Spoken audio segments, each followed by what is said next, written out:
I'll tell you strategy wise, one of the things that we knew was even though we had built up a pretty decent investor database, when you don't put a deal in front of investors for a year, some of those people who had signed up earlier on, they may have found other opportunities or moved on or did something else with the money. So we weren't really banking on those investors moving forward. We certainly want to stay in touch with them and let them know, hey, we're constantly looking for that opportunity. This is your daily real estate syndication show. I'm your host, Whitney Sewell. Today, our guest did $20 million in real estate in 100 days. A couple deals came together. It seemed like all at once. And he's going to go through many lessons learned by having all of that hit his plate at one time. Many things had to improve. And he's going to help you and I to do that today. Ensure our systems, our processes are ready for that kind of growth all at one time. His name is John Casmon. He's a real estate entrepreneur. He's partnered with busy professionals to invest in over $100 million worth of apartments. He consults active multifamily investors to help them start or grow their businesses. He hosts the Target Market Multifamily Insights podcast and is the co-creator of the Midwest Real Estate Networking Summit. Prior to becoming a full-time investor, John worked in corporate America overseeing marketing campaigns for General Motors, Nike, and Coors Light. You're going to hear quite a bit of that marketing expertise coming out in John today. He is definitely an expert in that space. He's helped us at different times on the show to think through our marketing and building credibility and scaling your syndication business.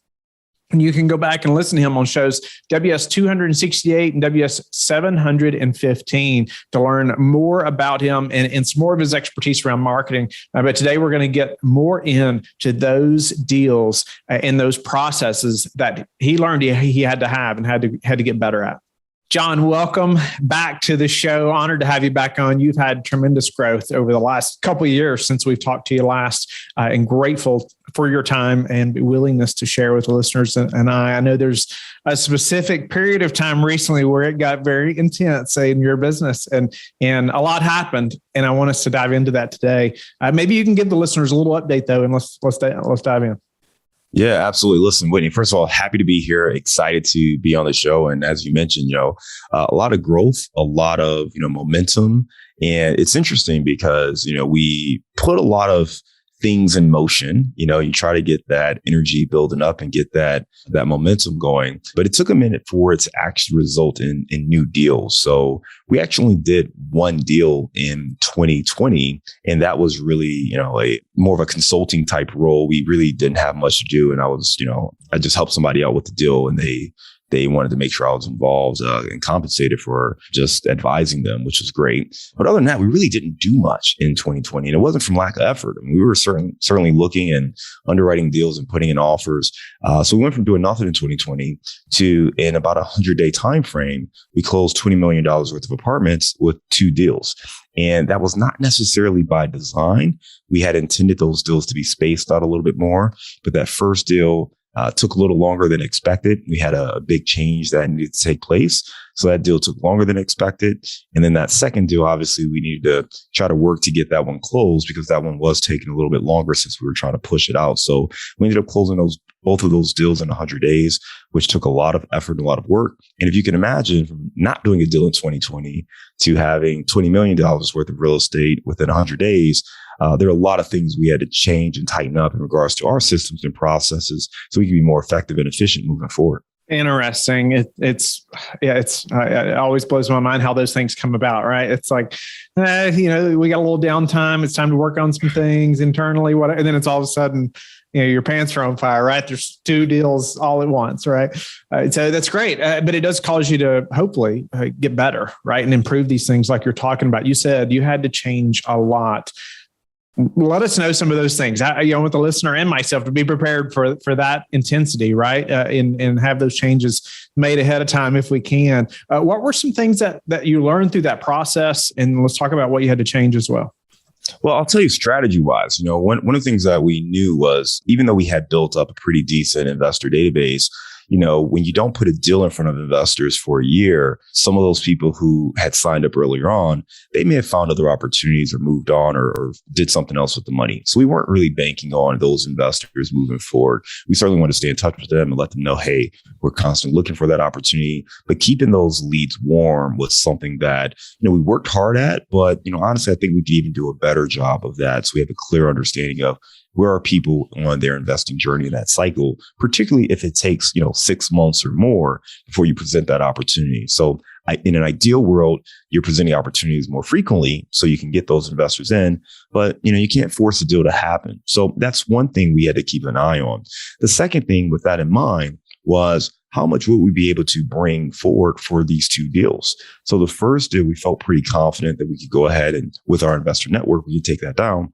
The second deal, we're actually looking at partnering with either private equity or family office or some sort of institutional capital. It was a newer asset. We thought it'd be very attractive for those types of investors. And that was really the play we were going with. And what ended up happening is everyone we talked to, they had a lot of interest in the deal. But when we got into the terms and trying to negotiate terms that made sense, we just couldn't come to an agreement on what was fair for both parties. So we ended up syndicating both deals. So with that said, one of the big changes we had to make was really looking at kind of our investor database, how we were communicating with those investors and making sure that we had the means to get in front of more people. That first deal we did was a 506B offering. So that allowed us to talk to people who are already in our network, in our database. But that second deal, because we had initially thought we were going to go with that private equity group, we wanted the ability to talk to a wider audience. So that one we did as a 506C, which allows us to advertise and market a little bit more and push it out on social media. So we were kind of intentionally doing that.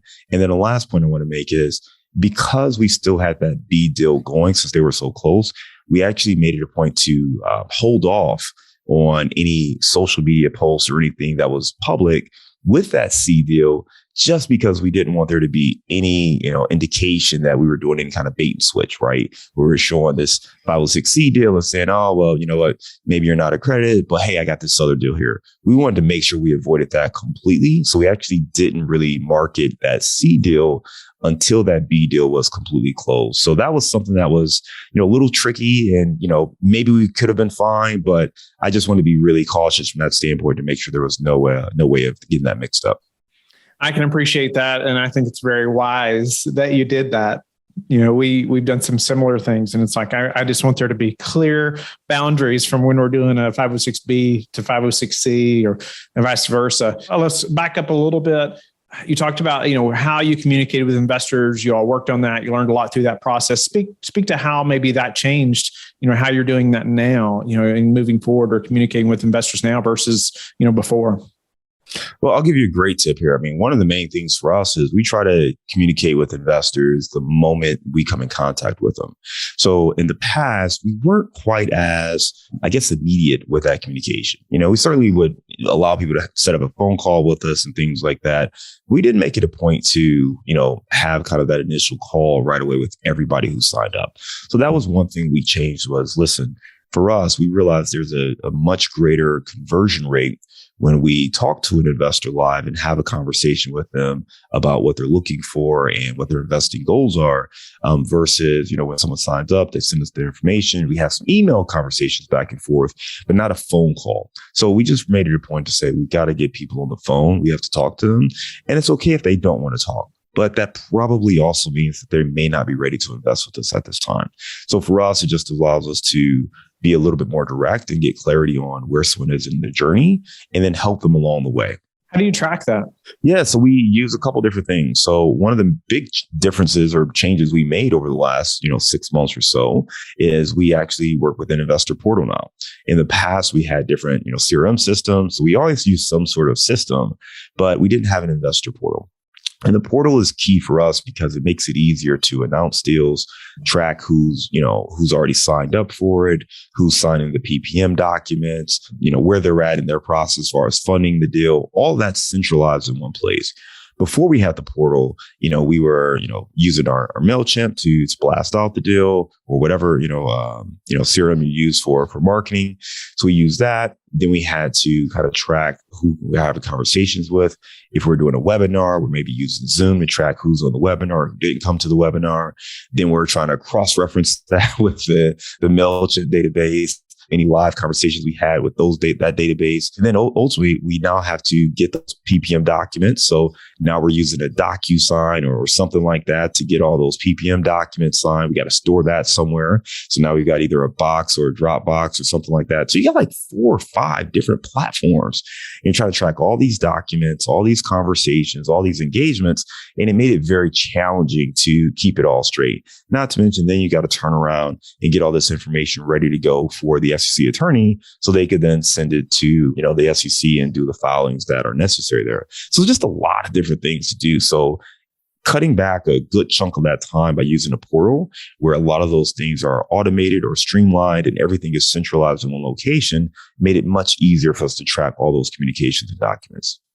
What portal do you use? So we started off with Syndication Pro. Groundbreaker is another one that we like a lot, and we've been talking to those individuals a lot about their capabilities. There's certainly different portals out there, but those are the 2 that I'm most familiar with, and I would implore people to look into if they're looking at a portal. Yeah, I would encourage people to do demos with numerous different platforms and talk to operators like John and myself or others who have been using those portals and features that you like, dislike. It's a big decision because it's hard to switch after you get going, right? So what about, CRM? Do you use the CRM inside that portal as well? I get that question often, or do you have to have a separate CRM, or how do you, keep that data, and like you have it working together for you? Yeah, it's interesting. I was using like 3 or 4 different platforms at one point. I had Pipedrive, I had MailChimp. When we brought on the portal, I had the portal, and it just became too much. There was a lot of duplication and repetitiveness in the portals. When I started off, I was using MailChimp and Pipedrive. MailChimp was great for the email marketing, but Pipedrive allowed me to kind of track deals as well as track investor conversations and to put people in different groups. What ended up happening is obviously these platforms continue to grow and add on new features and new services. So some of the things that I initially was using Pipedrive for, MailChimp built in that integration. ActiveCampaign is another one that a lot of people love. And if I were starting over today, ActiveCampaign is probably the one that I would look into the most. But for me, I do not use the CRM within the investor portal today. And part of it is because when the main thing that I'm looking at is tracking the leads that we have, tracking the conversations, but then also the email marketing component. If I'm reaching out to people, letting them know about deals we're working on or letting them know about, just our weekly updates, I want to be able to track who's engaged. And I don't think it's quite as easy to create compelling email marketing campaigns in those portals. And it's not quite as easy to track all of those conversations, or at least the open rates, and really glean the information that we're looking for based on those portals. So I still keep that separate and use kind of my email marketing system to track those things, and really use the portals more for deal specific or investor specific dialogue. Yeah, no, I completely agree. I do the same thing. It's like, I want that investor portal to have the best processes for that investor, right? And some of our back end stuff, as far as that goes, but ultimately the CRM component typically in those portals are not as robust as some other CRM focused type software, right? And so you said you use Pipedrive as your CRM currently? I did. I do not use Pipedrive anymore. So it just got to the point where MailChimp built in the capability where now you can do tags and you can segment and you can do different things. So for me, even like taking notes on a conversation, I went from everything from handwriting notes to having a Word document up, and I would just jot down notes in the Word document, to use a Pipedrive. And now we just pretty much put them in that MailChimp where people are going. And I'll tell you this too. I had a conversation with a mutual friend of ours. And what I noticed was on the investor portal, my signups were dropping. We had a certain average for, we were using our email marketing sign up form. And then when I used the portal, that dropped. And part of the reason it dropped is there were more questions. And just looking at the information, it's like, well, why are you making this hard for people to sign up initially? So we actually streamline that process to make it a little bit easier for people to sign up. That way, once they're on the list, we can get more information from them if they are ready to invest. But I don't necessarily need all that the first time we meet or have a conversation. Yeah, you mentioned, tracking who is engaged. Speak to how you do that. How often are you looking at that data? How time consuming is that? How valuable is it? Yeah. So listen, it's one of those things where, I come from marketing. I spent 15 years in corporate America doing marketing for all sorts of big brands, and data, having dashboards, looking at our analytics. It was never the fun part of marketing, right? The fun part is coming up with some cool idea, coming up with the creative, going out there and shooting it, or, having the creative be developed and then putting it out there. But you got to figure out, hey, how effective was this? Did this work? Did this reach our goals? Are we tracking? Did we miss the mark? And most people don't take the time to analyze what it is they're doing. You've been doing this podcast a very long time. I've been doing my podcast a long time. And if we completely ignore the numbers, I'm not saying, hey, let's beat ourselves up or pat ourselves on the back because, hey, we're crushing it with our downloads, or, hey, the downloads aren't there. But we have to at least analyze what we're doing, what's working, why is it working? How do I do more of what's working, a little less of what's not working? That's with anything that you're trying to do, right? So that's really important in this space, is taking a look at it and understanding what's working and what's not working. If you have a week where you have a bunch of signups or you have a huge download numbers, wow, what caused that spike? Can I replicate that? What can I do so that this is more the norm and not the outlier? If you have a week where, man, we didn't get any downloads this week, or not that many downloads, or, we didn't get a whole lot of signups this week. Well, what happened? Were we as engaged? Were we active? Were we on vacation? Did we not put out any content? You want to understand those things so you can start to monitor and make the right adjustments. So I try to take a look weekly. We're starting to grow our team, and this will be one of the responsibilities of this new team member, is to kind of help us track that so we can make more intelligent decisions based on what the data is telling us. But I take a look at it weekly at a high level just to see from the major platforms that we are involved with, what's going on, what's the data telling us. And then on a monthly basis, I really do a little bit more of a deep dive to see, okay, out of last month, here are the different podcast episodes. Which ones really resonated, or, here's the different content we put out, what really stood out, what got the most engagement. And then that kind of starts to frame and shape and inform how we go to market moving forward. What is Agent Ignite? Get educated on current and forecasted market trends and valuable insight on real estate related topics from accredited experts, giving you a competitive edge in the industry. Sign up for the next Agent Ignite session at theruthteam.com/events. Nice. Yeah, the data is so important. I found it difficult to ensure what data is accurate, right? And what's the most important data, and then the time spent just trying to analyze, well, what do I need to even be looking at? I've gone for periods where it's like, man, I don't even know what to look at, and I won't look at it for a few weeks, right? And that's not the right answer either. And so that's helpful. But I think that's the hard part, Whitney, right? The hard part is figuring out what should you pay attention to, particularly when it comes to like social media, because some people look at likes and it's like, oh, look, this got 100 likes. Listen, likes take a second to do, right? It takes me literally a second to double tap something that you've posted. So I actually don't value likes very much. It's a vanity metric to me. I don't think it matters. And there's also things you could gain. I know if I put a picture of me up there, it'll get a bunch of likes. If I put a picture of me and my kids, I know it's going to get a bunch of likes. Doesn't mean it added any value to the person on the other end. So instead, the way I like to think about it is, who am I trying to connect with, and how can I add value to that person? And there are metrics that I use that help me understand whether or not I was able to add value to that person. And don't get me wrong, there are algorithms. There's a whole bunch of stuff involved. Sometimes you got to put a picture up there with you and your kid, or just you waving or something fun or whatever, right? To show your personality and let them get to know you. There are other reasons to do that. But the most valuable posts are not necessarily the ones that get the most likes. They're the ones that get the most engagement. And by engagement, for me, I'm looking at shares. I'm looking at saves. And also comments. So comments, shares, and saves, those are the ones I pay more attention to, because that means someone took the time to say, hey, this is valuable. I either want to say something about it, or I want to share this with somebody else so I think is going to get good value out of this. I want to save this so I can come back to it and make sure I can take some of this information and apply it when I have more time. Is there an easy way you found to collect all that data?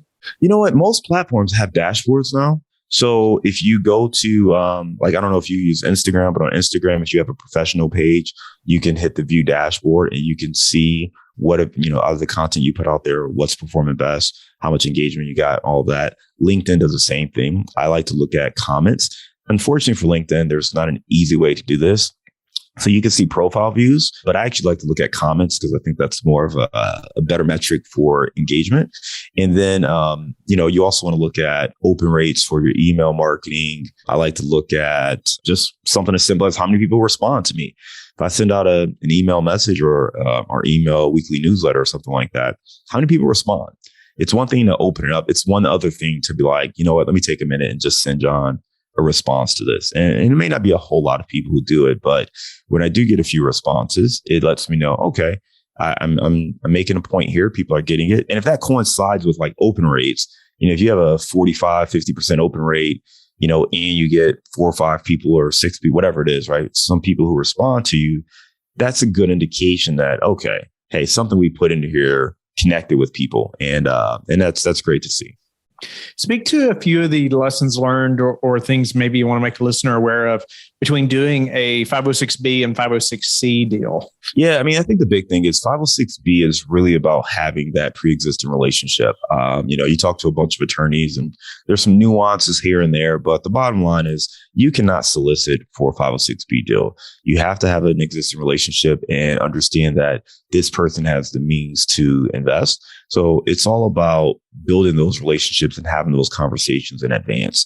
I'm a big fan of creating content and giving value to other people so that they understand what it is you're talking about, and then having those live conversations so you can assess both their ability, the questions that they may have, and then also let them know what they can expect if they do decide to invest with you. With 506C, that is for accredited investors only. And the great thing is you can advertise. You do not have to have a pre-existing relationship there. But you also have to be honest with where you're at in your investing journey. If you are a new investor, a new syndicator, and you don't have an existing relationship, just ask yourself, why would this accredited investor choose to invest with you as opposed to many of the other options that may be available to them? For a 506B deal, they may not have those options if they don't know these people. So you may be one of, or if not the only option that they have to invest in these kind of deals. For a 506C deal, they may have other options as well. So before you just go to C and say, oh, I'm just going to do C and I'm going to, put up some Facebook ads and we're going to raise our money that way. You have to put yourself in the shoes of the other person, because if they don't know you, if they don't trust you, they don't like you, and you don't have a track record or anything else that can make them feel comfortable, they may be more hesitant to want to invest with you. Did you feel being able to advertise for the 506C opportunity was helpful? Yes. I don't think it was the result I had anticipated, but I think it was definitely helpful. Part of it for me, from a strategy standpoint, was I didn't want to have people comparing the two deals. And that was a concern that I had, is if you put both deals out, I've got this one deal that's almost closed, and I didn't want them to see the second deal and say, hey, actually, never mind, I want to do that deal. And that was something that I was really conscious of. So I wanted to make sure that the two deals were a bit separated, at least in the offering, so that they couldn't jump in and pick a different deal. And now I'm sitting here playing musical chairs with these two investment opportunities. Yeah, that's a great concern, or a good concern. It's interesting. You had thought that through, no doubt about it. And I wanted you to speak just quickly to even you mentioned the importance of having that conversation with that investor, right? And seeing more conversions, by having that conversation. What do you think were a couple of key things about the conversation that led to a conversion? There's a couple of different ways of looking at it. From my viewpoint, when I have a chance to talk to an investor, a prospective investor, I get a chance to talk a little bit about us, the way we think about the business, let them get a chance to know who I am, the way we operate, the way we think. And it allows me to build a connection with them. I think from their standpoint, they get all of those things, but they get to also ask those questions and learn more about us and, tell us a little bit more about where they're at and what they're trying to do from an investing standpoint. And we can fill each other out. And if it's not a fit, or if we don't think it's going to be a fit, we can pretty much figure that out in a 10 to 15 minute conversation. However, if our interests align, if our philosophies align, then it just now becomes about the deal. Part of that big hesitation investors have at times is they may not have done their due diligence on the operator, or they haven't felt a level of comfort with that operator. And when they get the deal, now they're trying to analyze two things. They're trying to analyze the deal, but they're also trying to analyze the person and figuring out, do we feel comfortable with this group? And at that point, there's a lot of questions and factors to consider, and the clock is running. So, if you've got 60 days to close a deal, that person just may not get comfortable enough in that time frame. So having that conversation up front makes it easier to do some of that due diligence. And then I would also say that for us, it also lets us know where someone is on their journey, which I just think is key. If someone is just, they just heard about syndication yesterday and they signed up to start learning more, they may not be ready to invest if you got a deal next week, but if this person is invested in 2 or 3 syndications already, and they heard you on a show or whatever the case may be, and they've got, a couple $100,000 sitting in their bank and looking for some investment opportunities, okay, that person may be ready to go right away. So it just helps us get a sense of where you're at in your journey. Realistically, what should I expect? If I bring a deal to the table, do I anticipate this person is going to be ready to move forward, or do they need, maybe a couple more months before they're going to be more comfortable investing? So it just allows us to get a better gauge on like the investors in our network, where they're at today, where they will be by the time we have our next opportunity, and to allow us to make the right decisions with all that information. John, just in our current market, do you have any predictions or any thoughts, or as far as, are you a buyer, a seller? Are you, what's going to happen next month? I know you don't, but how is what's happening even determining maybe your, action steps or goals for over the next 6 months? Yeah, I think we're buyers and sellers in this market. I have no clue what's going to happen, and I think anyone who says they do know what's going to happen is probably just speculating at best and just completely misleading intentionally at worst. With that said, we try to stick to our fundamentals. And if you stick to your fundamentals, you should be able to mitigate risk. Those fundamentals come down to buying for cash flow first and foremost. And by cash flow, I don't mean a property that's going to deliver a 10% cash on cash return out of the gate.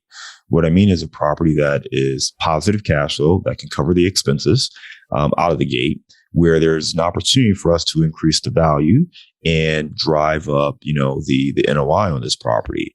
That's what we're looking for. We're looking for something where we can force the appreciation, add value to the property. And if the market shifts or changes, we have enough cash flow to take care of the bills. We have enough money in reserves where we're not going to be worried about, overcoming any temporary surpluses that exist on expenses. But we're going to be in a place where we can manage the deal. We want to be in properties where we're okay holding them longer term if necessary. If we have to be in a deal for 5, 6, 7, 8 years, I want to be okay with the properties that we're investing in. So one of the pivots we've made is just to buy assets that are a little bit newer than maybe what we were doing when we first started out. But we want to make sure that, again, we understand what condition are the mechanicals in, the roof, the big ticket items. Because if you do hold a property for 7, 8, 10 years, you may have to pay or invest more money for some of these big ticket items. So we just want to make sure that if that happens, we're going to be comfortable with the asset we have, as opposed to buying, say, a 1950s property. Maybe you plan on being in for 2 years, but the reality is market shifts, you're in this thing longer, and now you're replacing boilers, you're replacing windows, you got all sorts of other issues, and that's going to wipe out all the cash flow for investors. So for us, it's just more about looking at the asset, being a bit more particular about the types of assets we acquire right now, but still making sure that we focus on cash flow first and foremost, appreciation potential being there, and understanding what's going on with those big ticket items. What's your best source for meeting new investors right now? Great question. I think there's a lot of different things that happen. We spend a lot of time with podcasts, both, our show as well as being a guest on other podcasts. So that's something we certainly spend a lot of time with. I love doing events. Unfortunately, we haven't been able to do as many events over the last couple of years, but starting to get back out there to events now, that certainly works well to connect with other investors. And then I would say on top of that, we try to create content for blog content. We do some guest posting, and I'm not quite sure how frequently we get investors or new leads from the blog content. It's very rare that someone says, yeah, I read your blog and wanted to sign up. I will tell you, I get YouTube from time to time, which is interesting to me because we don't really do much on YouTube. And I will have people say, hey, I saw your YouTube video and, came to your website, want to check you out, learn more. So that's always interesting to me. But I really think it's a combination of everything. If you think about branding and marketing, if you think of any company, any product you like, it's very rare that you only, hear about them or see them in one channel. If you see a TV spot, they probably have, I'm going to go nerdy on marketing for a second, like a cooler door decal or a point of sale material, right? It could be anything from a shelf talker to, again, anything you might find in a grocery store, a store where you're buying that product, right? So those are point of sale materials. And then there's everything in between there, from digital to social media to, print campaigns to online ads. So you really need to have a multi-level strategy. I don't think you can do one thing and expect it to work. Podcasting is great, but if the only thing you're going to do is podcast, I think you're going to miss an opportunity to really build connections with people because they want to be able to see you in multiple facets and they need to be reminded of who you are and what you do. And, when I can go to an event and I can see someone on stage, I'm like, oh, there's Whitney.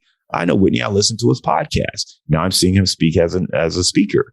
Well, that connection, especially seeing you in a different environment, it may be the thing that allows me to build a stronger connection with Whitney because out of the 5 podcasts I listen to that I've know that or I've listened to the speakers and I know who those hosts are, he's the one I saw in person.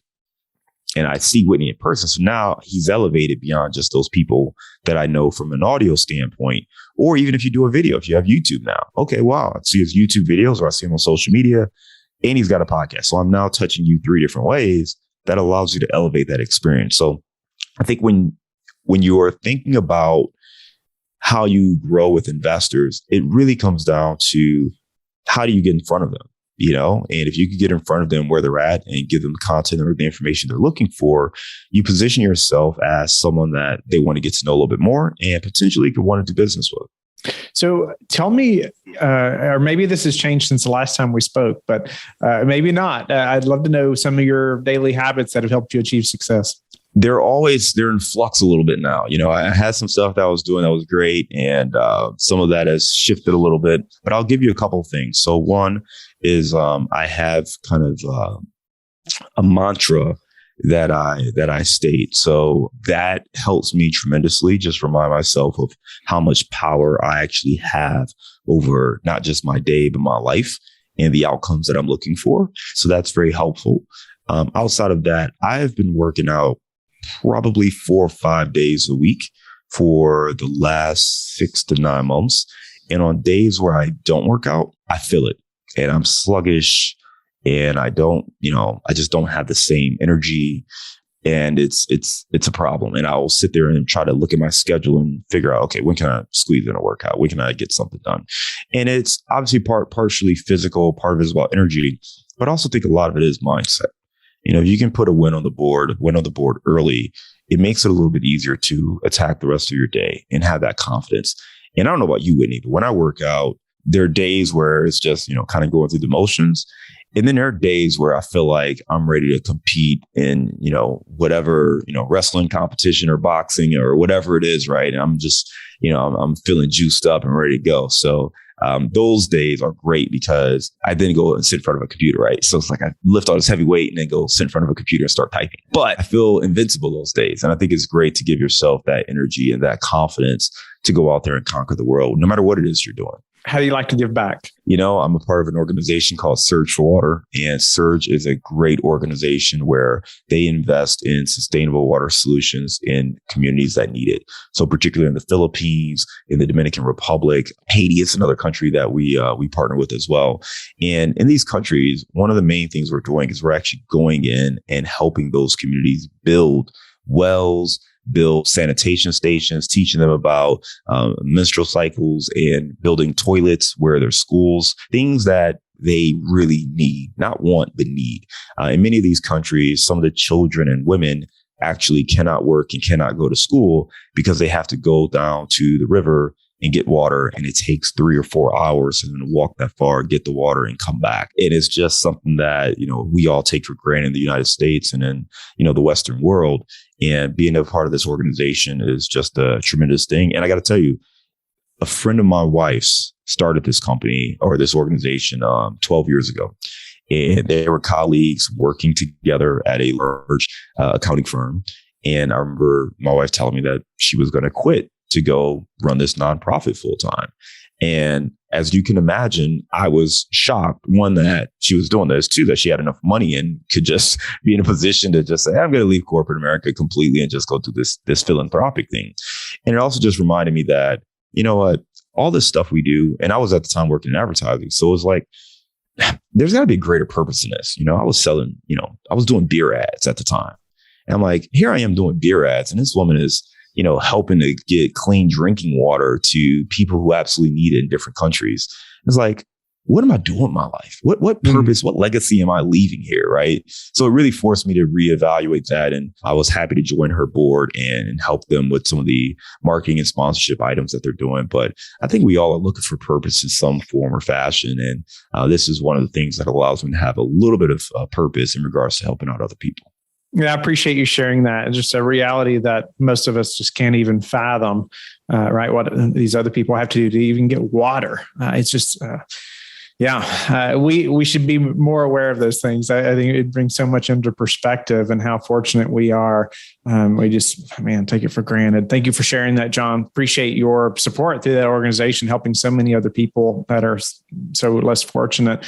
But grateful for your time today as well. Just going through, $20 million of 2 deals in 100 days and some lessons learned. You're talking about numerous things that had to change, how you learned about investors and all the data that's helping you to improve your communication and what investors want, and even staying in front of them. The keys to that conversation, but also 506B versus C, many lessons there you shared would have been helpful to us, I think, before doing that as well. And so we're just grateful for your time and sharing those, and even thinking through an investor portal and CRM. But how can the listeners get in touch with you and learn more about you? Yeah, 2 things. One, I'm the host of the Multifamily Insights podcast, and Whitney has been on that show and is a great guest. So be sure to check that out anywhere you listen to podcasts. And then second is we have a sample deal on our website. And if you're looking to syndicate, whether you are an active investor looking to put together your own syndication, or you're an LP or a passive investor, and you want to get a sense of what are some of these terms and things you should be looking for, check this out, because we'll follow it up with some communication as far as some key things to look at. But we have a sample deal on our website. Go to casmoncapital.com/sample deal. You can download that today and join our newsletter. Thank you for being a loyal listener of the show. Please subscribe and share it with your friends. We want to help you become the passive investor you've always wanted to become, but also the operator you've always wanted to become. We want to be the number one resource for your real estate investing journey. But go to lifebridgecapital.com where you can start investing in real estate today.